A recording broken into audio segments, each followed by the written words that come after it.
یہ کہانی سنانے کے بعد اس نے ایک ٹھنڈی آہ بھری۔ اس کہانی کے دوران میں لرز رہا تھا، کانپتا رہا تھا اور غالباً بے جان بھی ہو گیا تھا۔ جسم یوں تھا جیسے اس میں سانس نام کی کوئی چیز نہ ہو۔ تب میری نظریں درخت کے تنے کے ساتھ کھڑی سل پر جا ٹھہری، جس پر خالد نواز ولد محمد نواز سنہری حروف میں کندہ تھا۔ موت کا خوف لیے میں گھر کی طرف چل پڑا۔ آج مجھے دنیا کی رونقیں پھیکی دکھائی دی تھی، لبوں پر مسکراہٹ مرجھا سی گئی تھی، آنکھوں کی گہرائی ماند پڑ گئی تھی، چہرے کی شوخی زردی میں بدل گئی تھی اور وجود تو بالکل نڈھال ہو گیا تھا۔ خالد نواز نے سچ کہا تھا کہ مسکراتے نہیں ہیں۔ ہاں، مجھے مسکرانا نہیں چاہیے، موت کو یاد کرنا چاہیے جو ہر لمحہ ہمارے پیچھے بھاگ رہی ہے، جس سے ہمارا دامن چھڑانا ناممکن ہے۔ آج رات آنکھوں میں بیت گئی، سوچتے گزر گئی۔ کبھی بزرگ کا چہرہ نظروں کے سامنے آ کر خوف زدہ کرتا اور کبھی خالد کا معصوم زرد چہرہ رونے پر مجبور کرتا، جس کا نام مردوں میں شمار ہو چکا تھا، موت کا پروانوں سے مل چکا تھا۔ لیکن آخر وہ قبرستان میں گھومنے اور روپوش ہونے والے بزرگ کون ہیں؟ ان کا کس مخلوق سے تعلق ہے؟ اس سوال اور نقطے پر آ کر دماغ رک سا جاتا ہے۔ آگے کی خبروں سے کیسے واقف ہیں؟ آفس کے بعد میرا ٹھکانہ قبرستان ہوتا۔ تاریک رات کی تنہائیوں میں اس کے پاس بیٹھا رہتا اور اسے دیکھتا رہتا۔ ایک رات اس نے مجھ سے کہا، بھیا آج میرا دل ڈوب رہا ہے، یوں لگ رہا ہے کہ جیسے سانسیں میرے وجود پر بھاری ہو رہی ہیں، دماغ بوجھل اور کسی انجانے دباؤ میں گرفتار ہے۔ صبح سے اب تک کئی بار آنکھوں کے سامنے اندھیرا چھاتا دکھائی دیا ہے، ایسے جیسے سورج کے سامنے گہرے سیاہ بادل چھاتے اور ہٹتے رہتے ہیں۔ میں نے اس کی باتیں سن کر آسمان کی طرف نگاہ دوڑائی۔ آسمان بالکل شفاف تھا، ستاروں کے کئی جھرمٹ پھیلے دکھائی دیے تھے، بادل کا کوئی بھی آوارہ ٹکڑا بھولا بسرا دکھائی نہ دیا۔ میں نے کہا، خالد یہ تمہارا وہم ہے اور کچھ نہیں۔ لیکن وہ خلاؤں میں گھورتا ہوا بے دلی اور کھوکھلے پن سے بولتا رہا، بھیا کسی کا بوجھ مجھ پر بڑھتا جا رہا ہے۔ میں نے اسے چھوا تو محسوس ہوا جیسے اس کا جسم برف میں ڈھکا ہوا ہو۔ فوراً سڑک پر آیا اور رکشہ رکوایا اور اسے اسپتال لے گیا۔ اس پر نیم بے ہوشی کا دورہ تھا جو بڑھ رہا تھا۔ ڈاکٹروں کو بھی اس کی بیماری سمجھ نہیں آ رہی تھی۔ ایک ڈاکٹر کی آواز سنائی دی، اسے کسی قسم کی بیماری نہیں ہے، یہ موت کی گرفت میں ہے۔ یہ لفظ سنتے ہی میرا دماغ چکرانے لگا، آنکھوں کے سامنے اندھیرا پھیلنے لگا۔ کچھ سمجھ نہ آ رہا تھا کہ کیا کہوں۔ بار بار اس کے بیڈ کے پاس جاتا، اس کی حالت ٹھیک ہونے کے بجائے بگڑتی جا رہی تھی۔ کھلی آنکھیں اب بند ہو گئی تھی۔ میں بھاگتے ہوئے اسپتال سے باہر نکلا، رکشہ پکڑا اور قبرستان جا پہنچا۔ میں کچھ دیکھنا چاہتا تھا۔ وہاں دور سے ہی مجھے درخت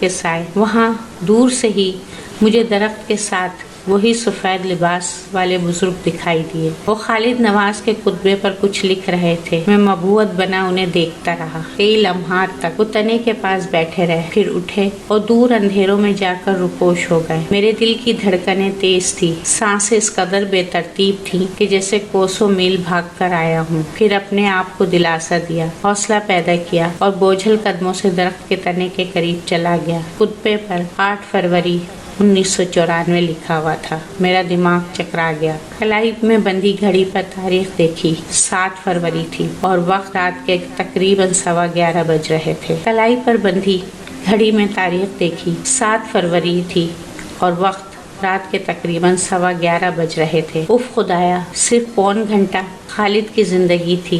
میں ہلنے جلنے سے قاصر ہو گیا، اپنا آپ بھول گیا کہ میں کہاں ہوں۔ میرا اپنا وجود مجھ پر بھاری ہو گیا، سانسوں کا کھچاؤ بڑھتا گیا، درخت کے تنے کے ساتھ ہی چکرا کر گر پڑا۔ ہوش آیا تو فجر کی اذانیں ہو رہی تھیں۔ گھڑی پر نظر دوڑائی، 8 فروری دکھائی دیا۔ دل کانپ کر رہ گیا، آنکھیں بہنے لگی۔ خالد کا معصوم چہرہ نظروں کے سامنے گھومنے لگا، چند ماہ کا ساتھ آنسوؤں میں بہنے لگا۔ ڈگمگاتے قدموں کے ساتھ مسجد جا پہنچا، وہاں گڑ گڑا کر خدا سے اس کی زندگی کی بھی اور مغفرت کی دعا اس لیے کی کہ وہ میری جان بن گیا تھا۔ دنیا میں وہی مجھے عزیز تھا، وہی اپنا دکھائی دیا۔ اس کی صورت دل میں بسی ہوئی تھی۔ نماز سے فارغ ہو کر اسپتال جا پہنچا۔ خالد کا بیڈ خالی تھا۔ ایک جھٹکا دل کو لگا۔ میں جان گیا تھا کہ وہ کہاں ہے۔ کسی سے پوچھنا پاگل پن تھا۔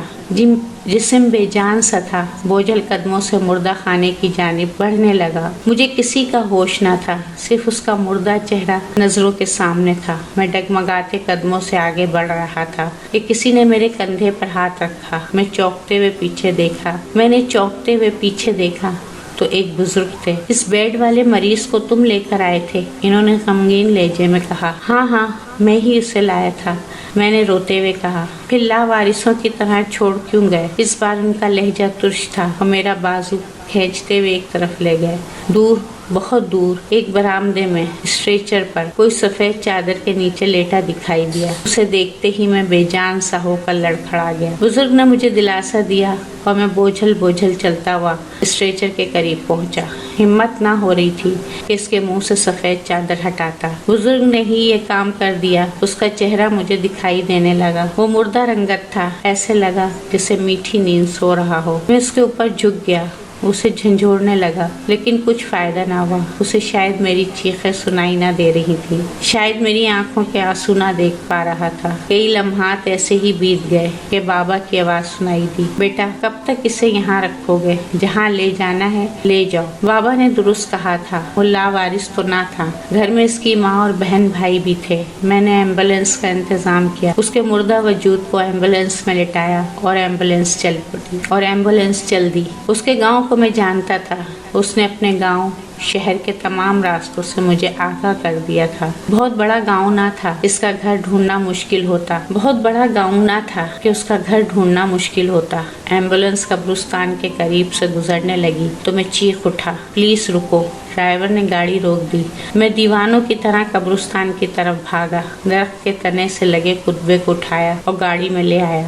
گاڑی دن بھر سفر کرتی رہی۔ سورج ڈھلنے سے پہلے ہی ایمبولینس اس کے گاؤں پہنچ گئی۔ جو بھی لاش دیکھتا اس کے گھر والوں کو بتانے بھاگ جاتا۔ وہاں قیامت صغریٰ برپا ہو گیا۔ چیخوں سے فضائیں گونجنے لگی، آنسوؤں سے زمین تر ہونے لگی۔ ہر کوئی اس کی موت کا سبب پوچھتا، لیکن میں خاموش رہا۔ رات بھر خالد نواز کی میت گھر میں رہی اور رات کو ہی میں نے تمام تفصیل گاؤں والوں کو اور گھر والوں کو بتا دی اور وہ کتبہ بھی سامنے رکھ دیا جو اس نے اپنے ہاتھوں سے خود تیار کیا تھا۔ لوگوں کے دل پھٹنے لگے، ہر آنکھ اشکبار تھی۔ دوسرے دن اسے دفن کر دیا۔ اس کی قبر پر کتبہ میں نے اپنے ہاتھوں سے لگا دیا تھا۔ آج 9 فروری تھی۔ اسے مرے ہوئے ایک دن گزر گیا تھا، کیونکہ قبر پر موجود سل یہی بتاتی تھی۔ میں خالد نواز کا قصہ کسی صورت بھول نہ پایا۔ ہر وقت، ہر لمحہ اس کی صورت آنکھوں کے سامنے رہتی۔ مجھے قبرستانوں سے خوف آنے لگا، اس جگہ سے خوف آنے لگا جہاں رات کی گھڑیاں اس کے پاس بیٹھ کر گزارا کرتا تھا۔ کئی دن بیت گئے، میں قبرستان نہ گیا۔ آج نہ جانے کیا ہوا کہ قدم خود بخود قبرستان کی جانب اٹھنے لگے۔ مجھے یوں لگا تھا جیسے کوئی مجھے کھینچتے ہوئے قبرستان لے جا رہا ہو۔ رات کی تاریکی پھیلی ہوئی تھی، سڑک پر اکا دکا گاڑیاں نکل رہی تھیں۔ میں مدہوشی کے عالم میں قبرستان کی جانب بڑھ رہا۔ قبرستان سے باہر مجھے وہی بزرگ درخت کے تنے کے ساتھ دکھائی دیے۔ انہیں دیکھتے ہی ایک لرزہ میرے وجود نے کھایا۔ میں نے محسوس کیا کہ وہ ہاتھ کے اشارے سے مجھے بلا رہے ہیں۔ میں کانپنے لگا، سانسیں اکھڑنے لگی۔ میں مجسمہ بنا انہیں دیکھتا رہا۔ ان کی آنکھوں میں شعلے ابھر رہے تھے۔